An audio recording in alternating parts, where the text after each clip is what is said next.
Você com certeza já ouviu falar em marxismo cultural. Mas você sabe o que é de fato marxismo cultural?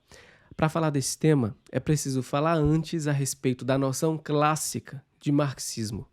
Os marxistas acreditavam que a derrocada do capitalismo e a consequente ascensão do comunismo viria pela revolta do proletariado contra os burgueses que detinham os meios de produção e que, na visão marxista, exploravam os trabalhadores. Após o sucesso dessa empreitada fora dos limites da Rússia, uma nova noção de marxismo ganha força, trazida por teóricos como Lukács, Adorno, Marcuse, Antônio Gramsci, etc. A ideia ali é que o inimigo não era mais o capitalismo em si, e sim a cultura ocidental, forjada nos princípios judaico-cristãos. O triunfo do comunismo viria, portanto, pela destruição da cultura ocidental, não em um confronto direto pela luta armada, mas por meio da ocupação ardilosa dos espaços de cada setor da sociedade. Hoje, algumas décadas depois, nós vemos o quanto essa estratégia foi muito bem sucedida. Imprensa, universidades, órgãos governamentais, artistas. Repare que todos parecem falar exatamente a mesma língua. E quando surge uma voz dissonante, essa voz é imediatamente calada através de uma outra estratégia chamada de patrulhamento ideológico. Mas a gente não pode esquecer de que o marxismo cultural só avançou, como de fato avançou, por conta da atuação sutil de seus agentes.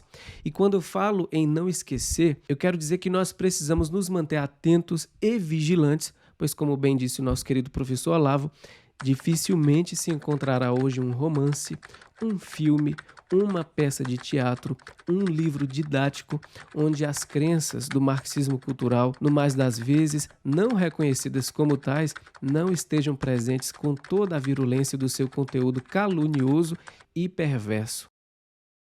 Todos nós temos, em certa medida, ideias que nos foram postas na nossa imaginação e nós nem sequer sabemos de onde elas vêm. Um exemplo disso é a utilização do termo fake news, que é usado por muita gente que se diz anticomunista. Se nós analisarmos com calma, com cuidado, tudo que tem se debatido sobre as questões da liberdade de expressão usando o termo fake news, a gente vai ver que o próprio termo fake news é usado por comunistas como uma nova roupagem dos crimes contra a honra que já são tipificados no Código Penal como se fossem uma coisa totalmente nova, servindo exatamente de pretexto para a criação de novas leis que atentam exatamente contra a liberdade de expressão. O raciocínio é bem simples.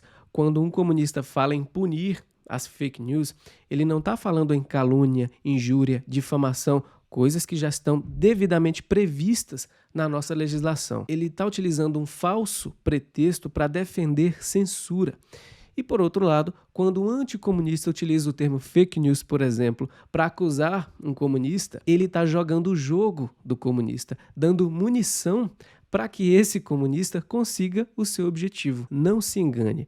A estratégia de ocupação dos espaços para fazer uma revolução gradativa, para fazer com que aos poucos a sociedade abandone os seus princípios mais caros de uma civilização inteira, é exatamente o que querem os comunistas. E agora que você sabe o que é marxismo cultural, curta esse vídeo e compartilhe com seus amigos.